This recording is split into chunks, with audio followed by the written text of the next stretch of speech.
Alrighty then. Okay. Good evening, everyone. This is Keisha Rogers, and I want to thank you for joining us for our Monday night strategic discussion. Tonight, I'm going to be joined by Robert Ingram, who just put out a fascinating new paper. I'll show you his latest report here, and we're going to dig kind of deeply into this for our discussion. It's called The World Economic Forum's Plot to Murder Detroit. So what we're going to be discussing here tonight is what is absolutely critical in creating a third American revolution, why our fight, the LaRouche PAC fight for a return to the standards of the American system of political economy through scientific and technological progress is so absolutely important right now as we look at what's going on with the devastation to our economy and our society under the Biden collective. And particularly, if you really think about it right now, the horrors of what we're seeing in our society with the fascist green agenda, the green climate agenda, which has become the forefront of the Biden administration and its City of London controllers with the policies of the World Economic Forum, of the Davos Global Reset operations, that everything that President Trump set into motion in terms of refuting the climate agenda of the World Economic Forum, Klaus Schwab, the Davos Summit, the Global Reset agenda, and shutting down the climate agenda during his administration.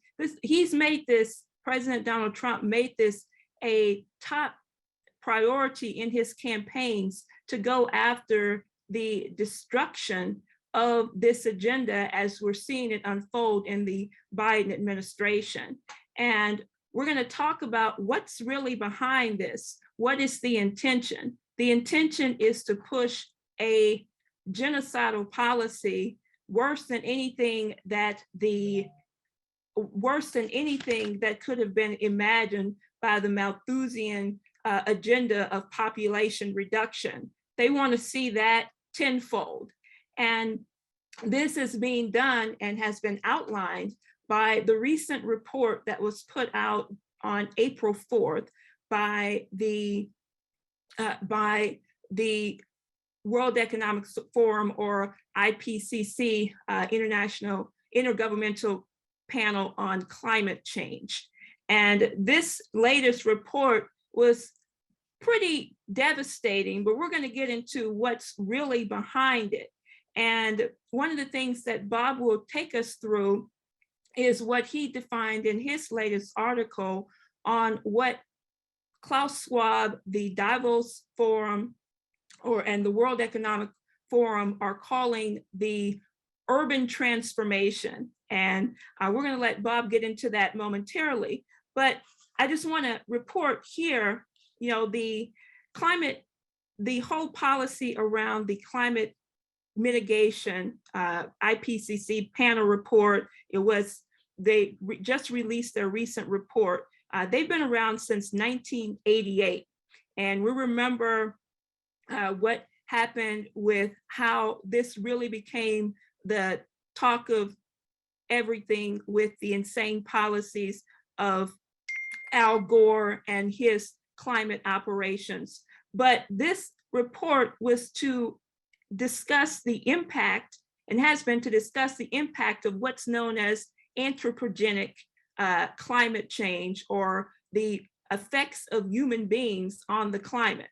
And right now, the findings of the latest report, many are not new, but everything is that nothing can be solved except the problems confronting mankind cannot be solved except through the elimination of carbon dioxide, as though carbon dioxide is a threat to mankind, when it's actually what is needed to thrive, or for life to thrive.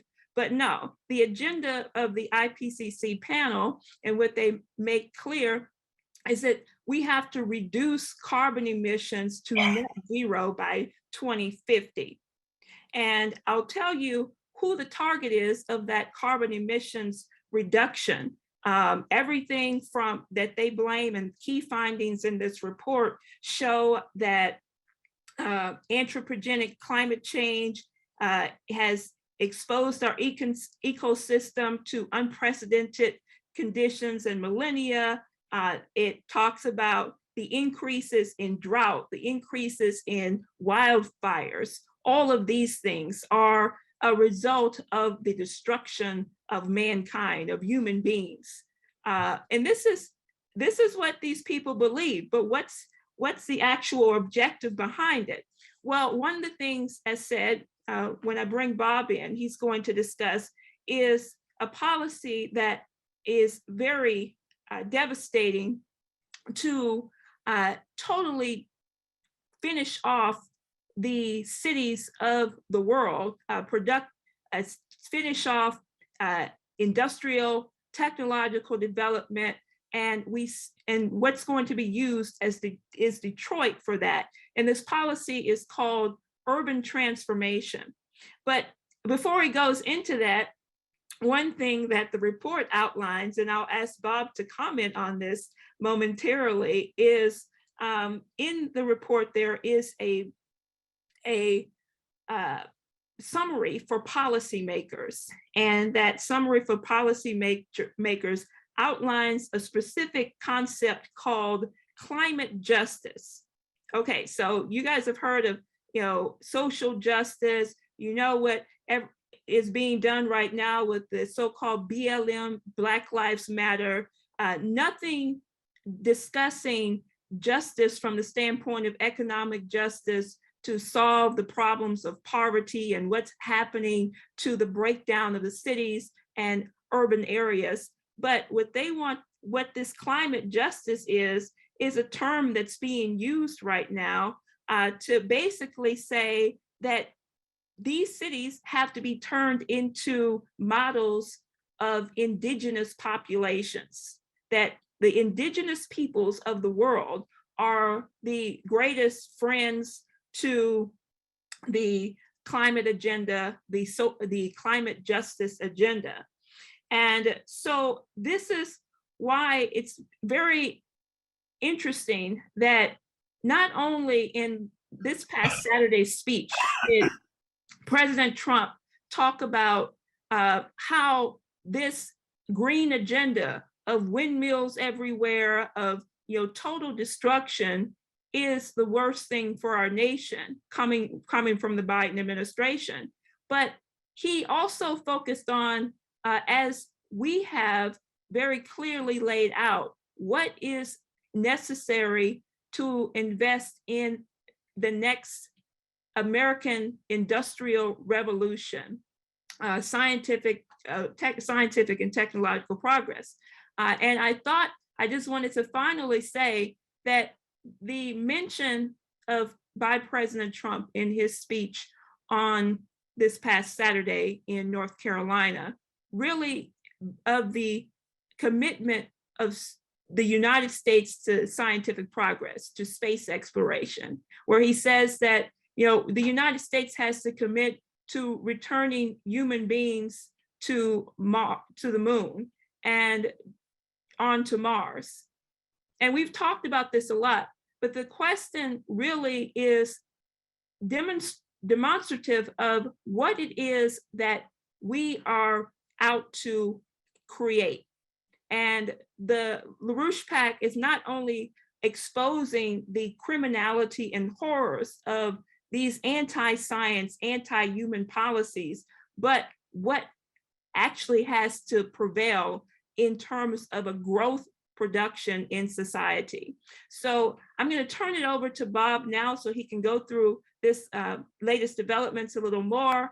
After this, we'll open it up for discussion. I do want to remind people the discussion period is not going to be made available on our YouTube channel, but that is absolutely important that people sign up with LaRouchePAC.com so that you can join us in these live discussions. And I want to thank everyone who's joining us here tonight. Okay, so let me turn it on over to Bob. Hi. Hi, thanks, Keisha. Yeah, my name is Bob Ingram, for those who don't know me. And I've worked with Lyndon LaRouche for a very long time.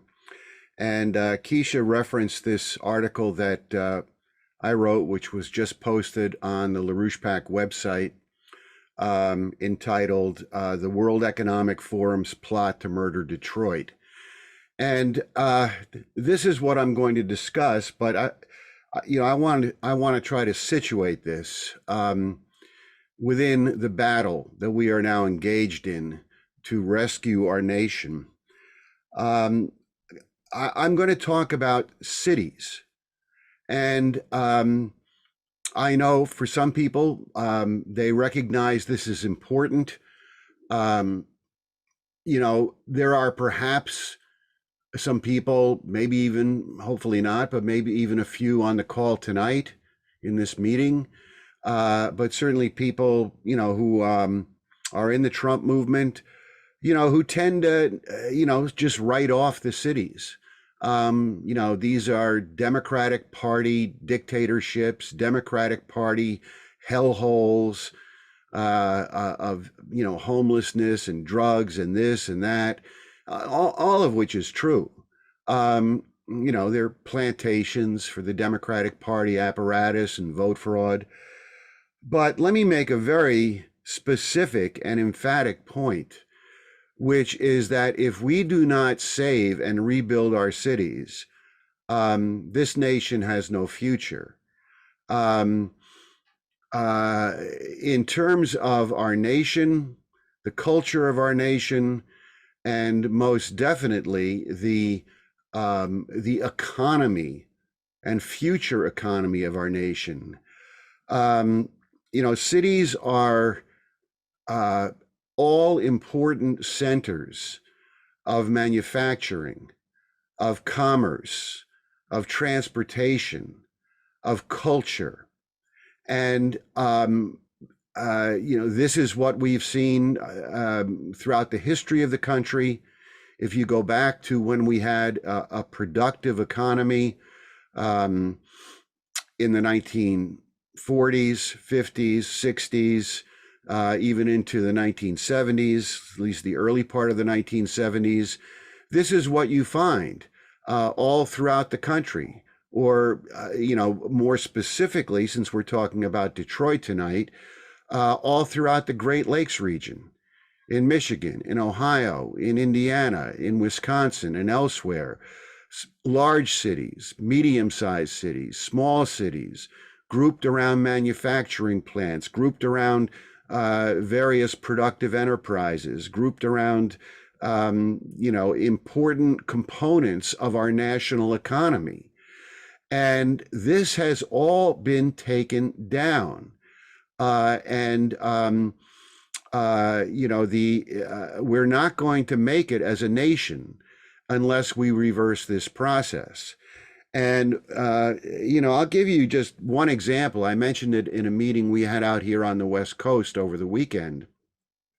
But before I get into discussing Detroit, I'll give you another example, which is the question of the Bronx.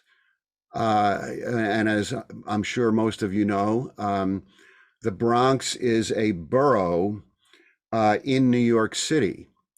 And the Bronx has a population of 1.5 million people. Now, if the Bronx was a city, it would be the 7th largest city in the United States. It would be about the same size as Philadelphia. So we're not talking about some small community, 1.5 million people. Now, within the Bronx, you have a congressional district. It's the New York 15th Congressional District, which encompasses the entirety of the South Bronx. about 750,000 people. So it's about half the population of the Bronx lives within this congressional district. And within that congressional district, more than 50% of the population lives below the poverty line. More than 50%. And I tried to find the exact figure and I couldn't find it. I don't think they want anyone to know. Because I believe it is substantially more than 50% of people living on public assistance, not just living below the poverty line. Excuse me, I misspoke.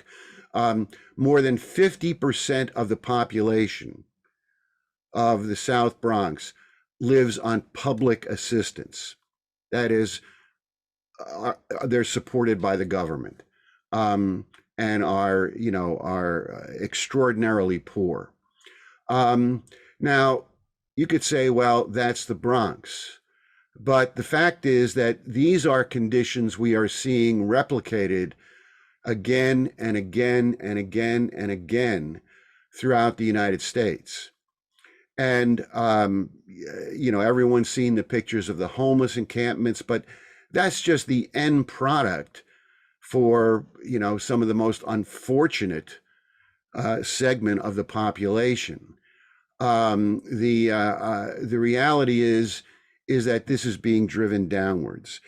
And I would remind people that, well, let me say one other thing first, which is that this crisis, which is extraordinary. And, I don't even know, I have never studied the statistics on this, so I don't even know.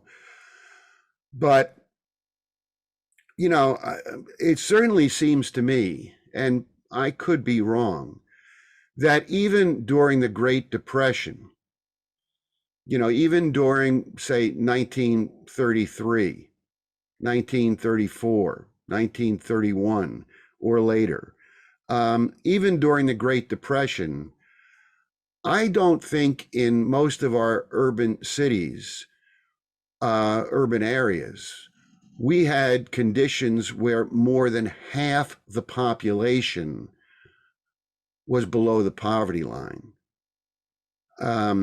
Maybe that existed. It certainly hasn't existed at any time since then, and I'm not even sure it existed then.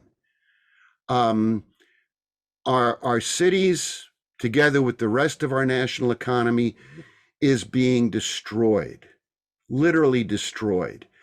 And this points up the absolute urgency, life and death urgency of LaRouche PAC's campaign to abolish the Federal Reserve and to bring back a constitutional system of national banking and sovereign national credit into the United States. That there is no way out of this if we do not do that. There is no way to rescue these cities. There is no way to rebuild our productive economy as long as the Federal Reserve and the system of central banking is determining our economic policies. Because we are, as you will see when we discuss Detroit, we are not simply discussing a static situation, which is bad. 50% of people in the South Bronx are on public assistance. Massive drug usage in the cities, homelessness in the cities. We're not talking about a situation which is bad. We're talking about a situation which every day is getting worse. We're on a directionality which is heading right over the cliff. We are literally being destroyed as a nation. And the only other point I would make about this, other than the central issue of national banking and abolishing the Federal Reserve, the only other preliminary point I would make is to also draw people's attention to the repeated declaration by Donald Trump that the old Republican Party is dead and that we have to build a new party. Essentially, it is a new party, even if it's still called the Republican Party. But we have to build an entirely new party based on a commitment to the working men and women of America, a working class party. That we have to finish off the last vestiges of the Chamber of Commerce Republican Party, the Country Club Republican Party, the Wall Street Republican Party, the neocon Republican Party. We have to drive this out of the Republican Party, and we have to rebuild this party and make it a majority party as a working class party. You know, Franklin Roosevelt talked about, when he campaigned for president, talked about the forgotten man. The forgotten man. Now, I don't care what you think about Franklin Roosevelt. I don't want to discuss Franklin Roosevelt unless someone wants to bring him up. But when Donald Trump was running for president, he revived that slogan. And you can go back and look at his campaign speeches from 2016, when he talked about the forgotten men and women of America. And he got that slogan from Roosevelt, believe me. But Trump talked about the forgotten men and women of America. And that's what this fight is all about. When you look at 50% of the population living on public assistance with no way out, living on a plantation, where the poverty is not, no effort is ever made to eradicate the poverty. You know, what they do is they manage the poverty.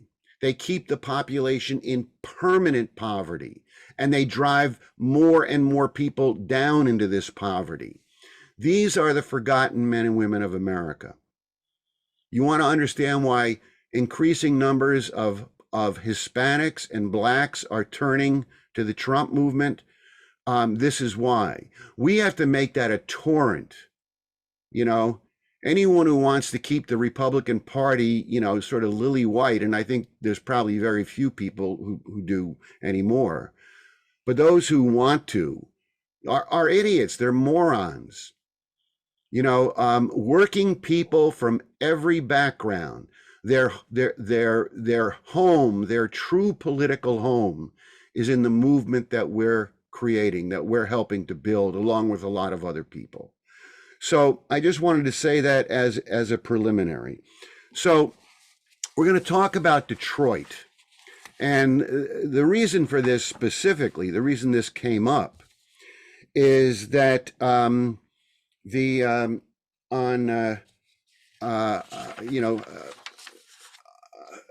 August 19th of last year, August 19th of 2021, the World Economic Forum, Klaus Schwab's outfit, announced that they were launching a new project. And as Keisha said, they call this they were actually going to be a new project to create a new organization, a new institution, which they named the Center for Urban Transformation, and that this was going to be based in Detroit. And they did launch this, and it now exists. The Center for Urban Transformation. And this center was going to have a dual function. One was to turn Detroit into a sort of a pilot project, a model for the World Economic Forum, of what the new American city should be. Where they talked about that they were reimagining urban life, and that Detroit was going to be the model of the new American city. So Detroit is the test tube. That's number one. Number two is that the second purpose is that this was a model which, based on its development in Detroit, was then going to be exported, to cities all over the United States as the way cities should go, right? And they had, so this was announced on August 19th, and then on December 6th of last year, which is only about 4 or 5 months ago, so this is very recent. On December 6th, they held a 3-day conference in Detroit entitled the Urban Transformation Summit. And they had, this went on for 3 days. It was online with Zoom presentations, lots of panel discussions about all the great things they're going to do for Detroit. And I'm going to talk about that summit a little bit as we move forward. But I'll just give you a quote. The person who ran that summit is a man named Jeff Merritt, who works for the World Economic Forum, although he actually lives in the San Francisco Bay Area. So you get the worst of both worlds. And he said in his opening remarks, around the globe, cities are facing unprecedented challenges from COVID-19 to climate change, exposing deep systemic inequities. As we chart a course toward a more sustainable and equitable future, government cannot carry this burden alone. Increased public-private cooperation is essential. Detroit is uniquely positioned to serve as the epicenter for this work. Okay. And then one of the other participants, one of the other participants in this summit was a man named Mamouna Sharif, who is the executive director of UN Habitat at the United Nations. But he participated in this Detroit summit. And he said, we need an urgent change in mindsets, policies, and approaches towards urbanization. We look forward to working with the World Economic Forum to advance the new urban agenda and the sustainable development goal. That's what he had to say. So I don't know if you picked up on this, but in Jeff Merritt's comments, he said we have to chart a course towards a more sustainable and equitable future. And in Sharif's comments, he said we have to move towards a sustainable development goal. And I just mentioned that because I want to make a point here, because the question of a sustainable economy, sustainable development, you hear this over and over again coming from these globalists, these, World Economic Forum types. You hear John Kerry talk about it. It's a buzzword, sustainable development, a sustainable economy. And, what I would just, caution you is that when you hear the term sustainable development coming out of the mouths of someone, this is like Orwellian newspeak. What they're actually saying is, we intend to kill you. That's what the word sustainable means. We intend to kill you. And that is, in fact, what this policy is. That is what this whole urban transformation project is to impose a policy of depopulation and killing as many people as they possibly can. Now, so they want to make Detroit a model city for mass murder. Now, let's look at Detroit. I want to just give you a little historical background on this, because when people think of Detroit today, forget Motor City, Motown, from the 1960s and 70s. When people think of Detroit today, they think of a destroyed city, and that's what it is. But I want to give you a sense of what Detroit was, at least in terms of a couple of statistics. I'm not going to go into the arsenal of democracy and everything they produced and all of that. That's beyond the scope of what we're going to talk about tonight. But just to give you a couple of basic statistics. In 1950, Detroit had 1.9 million people. 1.9 million people. That was the population of Detroit. It was the fourth largest city in the United States in 1950, after New York, Chicago, and Philadelphia. It had more people than Los Angeles.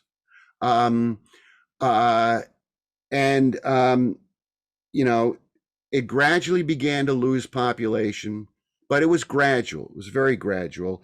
And even as late as 1990, which is only 30 years ago, Detroit was still the seventh largest city in the United States in 1990. You want to know what it is today? It's the 28th largest city. Now, it's true that other cities have grown in population. But if Detroit still had the population it even had 30 years ago, it would still be in the top 10. As I said, in 1950, Detroit had 1,900,000 people. 1,900,000 people in 1950. Today, it has 632,000 people. Detroit has lost more than 2/3 of its population. More than 2/3 of its population. There's no other city in the United States, that is comparable to this. And of the people who are still living there, the people who are still living in Detroit, the 632,000 who are still there, 39% of them live below the poverty line, almost 40%. So of the 632,000 who are still left, almost 40% of them live below the poverty line. And 57% of the children in Detroit live below the poverty line. So this is truly a hellhole. It truly is genocide. It truly is the destruction, a complete annihilation of what was one of the 2 or 3 most important manufacturing cities in the United States of America. Been destroyed, wiped out. So obviously there is a crisis. The question is, what is the World Economic Forum proposing to do? So as I said, on December 6th through 8th, they held this summit in Detroit. One of the things that was interesting is, from what I could tell, and there may have been someone who slipped in that I just couldn't identify, because I watched a lot of these panels. And from what I could tell, not a single elected official from the city of Detroit participated in this summit. The governor, Whitmer, sent, a greeting, but about half the panelists were from the World Economic Forum itself. About half the people who spoke on these panels were from the World Economic Forum. And then they had a variety of other people, all kinds of ghouls and, various people who spoke. And there was some financiers and high-tech people, and that kind of thing. But, so you got this situation. Detroit has lost 2/3 of its population. Almost 40% of the people are living in poverty. Almost 60% of the children are living in poverty. Michigan ranks number 4. I don't know about the city of Detroit, but the state of Michigan ranks number 4 as to the severity of the drug problem in the nation, in terms of heroin, cocaine, fentanyl, opioids, etc. Detroit is Michigan is the 4th worst state in the country, and I would imagine a lot of that is centered in Detroit. So you've got this, what can you call it? Nightmare. And so they have this conference, the World Economic Forum on urban transformation. And it went on for 3 days with numerous panels, and not a single one of these things, these problems, poverty, drugs, the disappearance of manufacturing, not a single one of these things was discussed. And I literally mean that. I watched hours and hours of these panels. Drugs was never mentioned. The fact that Detroit has been depopulated was never mentioned. The fact that high-wage jobs in the auto industry have been replaced by minimum wage jobs in the service sector was never mentioned. Literally, I'm not exaggerating. These life and death issues, and the fact that the people in the city are struggling for survival, was never mentioned.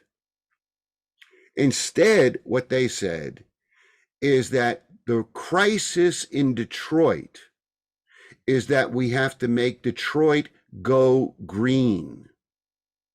That this is how we are going to reimagine Detroit. It has to go green. For instance, on housing, they had an entire panel discussion on housing. Did they mention substandard ghetto housing? Did they mention the fact that probably a lot of people can't even afford to live in housing? No. What they said is that the problem in housing is that that traditional housing is a net emitter of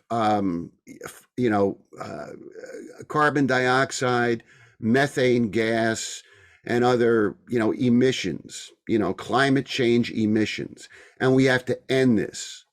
So we have to start building green housing in the city, right? And that this is going to be a major focus. In terms of transportation, did they discuss, I don't know, building new rail lines, building new roads, building new bridges, modernizing public transit? No, what they said is we're going to build bicycle lanes. And this sounds like a joke, but it's not a joke. We're going to build smart pedestrian crosswalks. We're going to, have cars with computer chips in them where they can park themselves. We're going to have self-parking cars, and things of this sort. They had a whole panel on health discussion. Did they discuss the fact that, maybe we should have, more medical facilities, have a better doctor to patient ratio, have more hospitable beds available, in these medical facilities, or anything like this? No. What they discussed is that the main topic of discussion at these on the health panel was we have to have educational policies to get people to live healthier. We've got to have classes, community classes on teaching people about their diet. We've got to help fund and subsidize community vegetable gardens. So people, including rooftop vegetable gardens on their new green buildings they're going to build, so that people, can grow their own food, right? And they talked about making Detroit, more inclusive, including everyone in this, including people in these vegetable gardens. One of the things they talked about was in this campaign to make, they want to set aside 35 to 40%, 35 to 40% of the city for parks and green belts. And they want to do a thing through the school system, the public schools, where every single school child will actually, in terms of building up these parks and green belts, every single school child will plant a tree, right? They'll have brigades of these school children going out planting trees. And this will be part of an all-inclusive culture to make Detroit greener. Now, where are the high-wage jobs? Where is the manufacturing? Where is the infrastructure? Look, there was actually one guy, if I can find it here, who was one of the speakers in these panels, who said explicitly, and I am not twisting his words, he said explicitly, we have to get away from the legacy concept. That's the term he used. Legacy concept of manufacturing, engineering, and infrastructure. We have to get away from that. We don't need manufacturing. We don't need traditional infrastructure. We don't need more traditional engineering. We have to get away from the legacy concept of manufacturing, industry, and infrastructure as we develop this new, green urban transformation.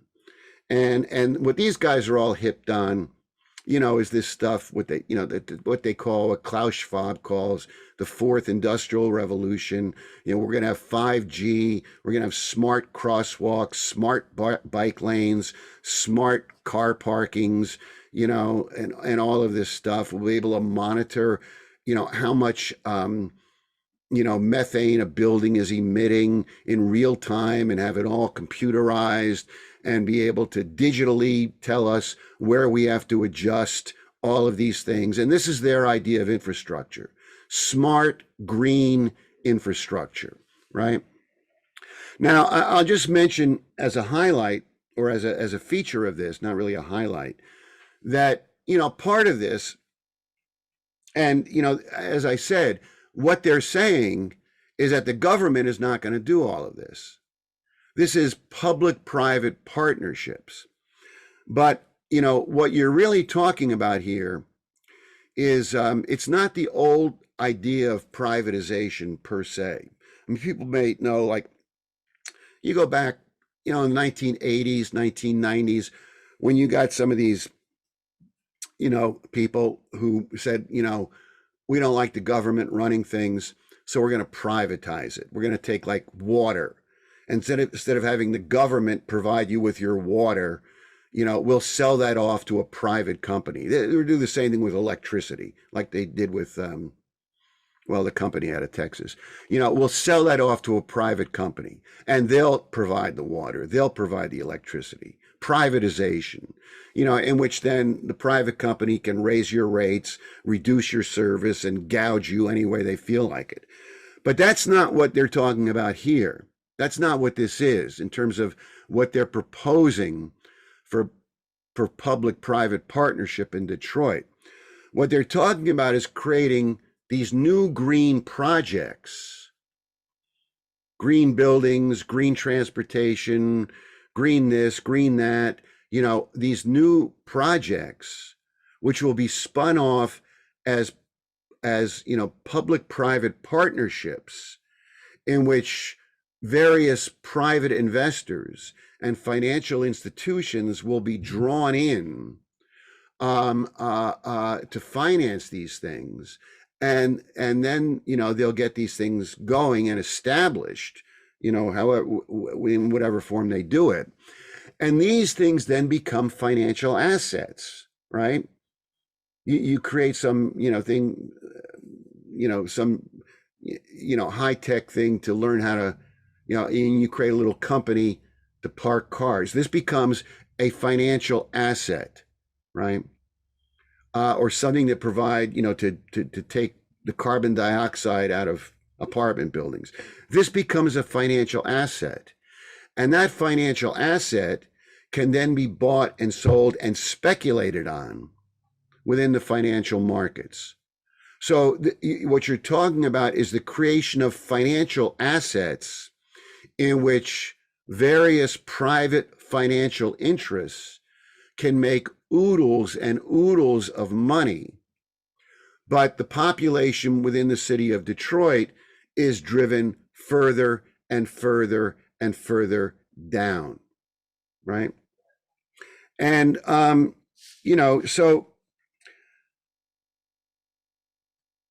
I don't know if I'm really going to discuss this a lot more. I mean, there's a lot that I could say about it. That there were all kinds of lunatic panels on this conference that took place in December.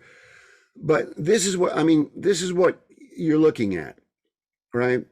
You could take cities all across the United States: Cleveland, Ohio, Worcester, Massachusetts, some city in Texas, some city in Arkansas, in Minnesota, Bakersfield, California, or any of these cities, which have had the hearts and the economic basis for their existence ripped out of them in the last 20 to 30 to 40 years, particularly escalating after the 2008 financial meltdown, because everything escalated. The destruction of these cities.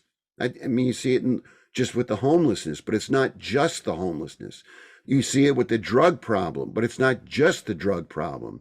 The economic basis for the existence of these cities has been ripped out of them in the last 20 years.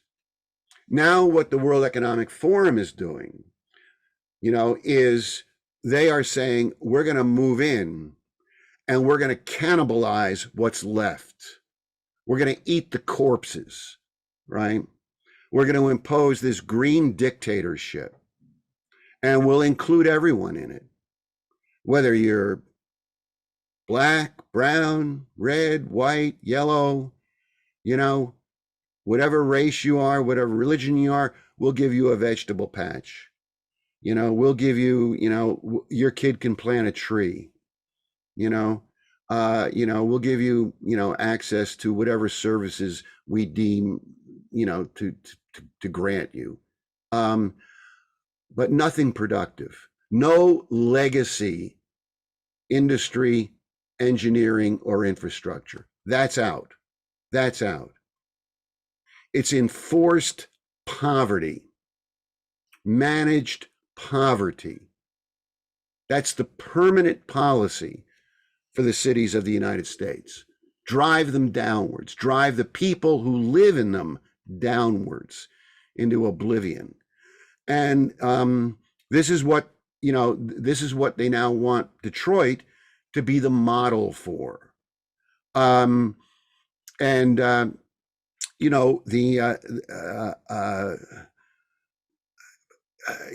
only thing I would warn people,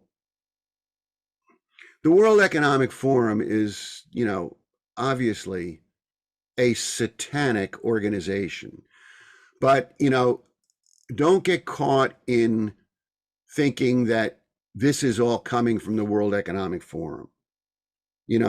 I mean, look, I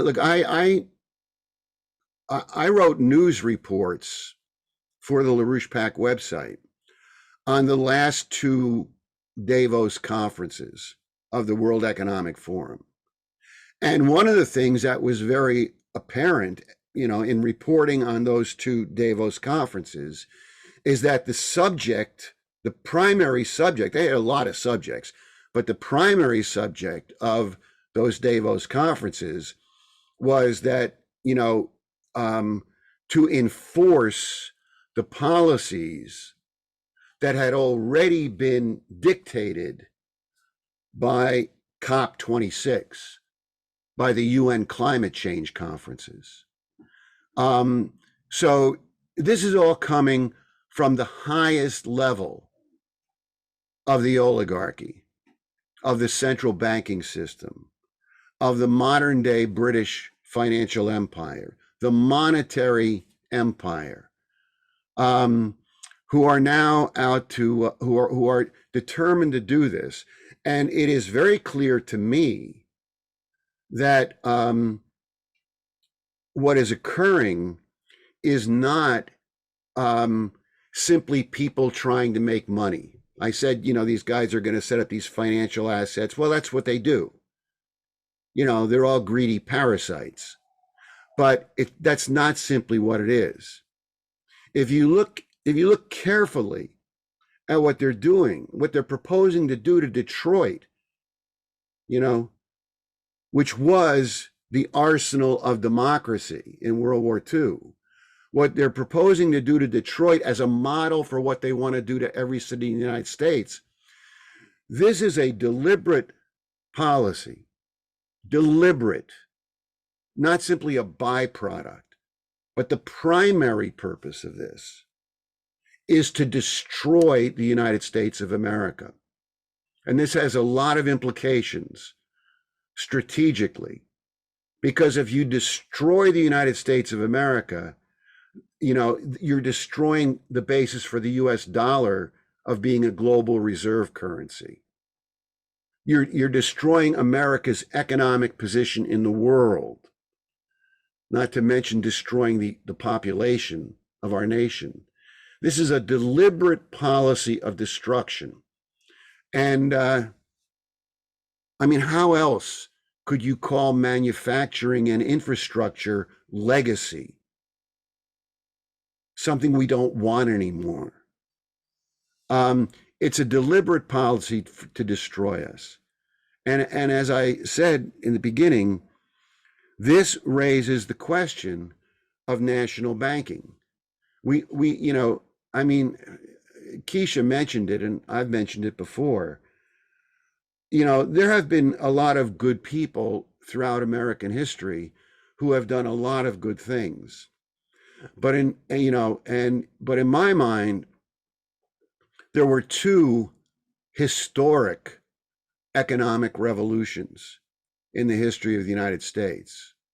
One was what Alexander Hamilton did, which we've talked a lot about in terms of his policy of national banking and what he wrote about and then implemented in his report on manufacturers. And the second was what Lincoln did with his greenback policy and also his national banking policy. Sovereign public credit, using the power of our sovereign government, to promote physical economic development and increases in the productivity of the nation. We need, if we want to survive, there's a lot of issues out there. LaRouche PAC, people say, well, LaRouche PAC, they're pushing the national bank as if like we've got a shtick, it's our shtick. This is our thing. No. We are literally being destroyed as a nation. If you really let what they're doing in Detroit sink in and what they're doing all over the country, there is no economic future for the United States. None. without a third American revolution. And the basis of that revolution is to go back to the identical principles which governed the first two economic revolutions under Hamilton and Lincoln. That's the only way out of this. We have to abolish the Federal Reserve. We've got to create a national banking system. We've got to use Lincoln's model of the greenbacks to get a flow of credit into actually rebuilding our cities. Not, Lyndon Johnson's war on poverty. Rebuilding our cities as, once again, centers of manufacturing, technology, infrastructure, industry, science. And that's what we need to do. And if we do that, we'll have a future. Detroit will have a future. So I think that's really all I want to say. I hope people got something out of that. Okay.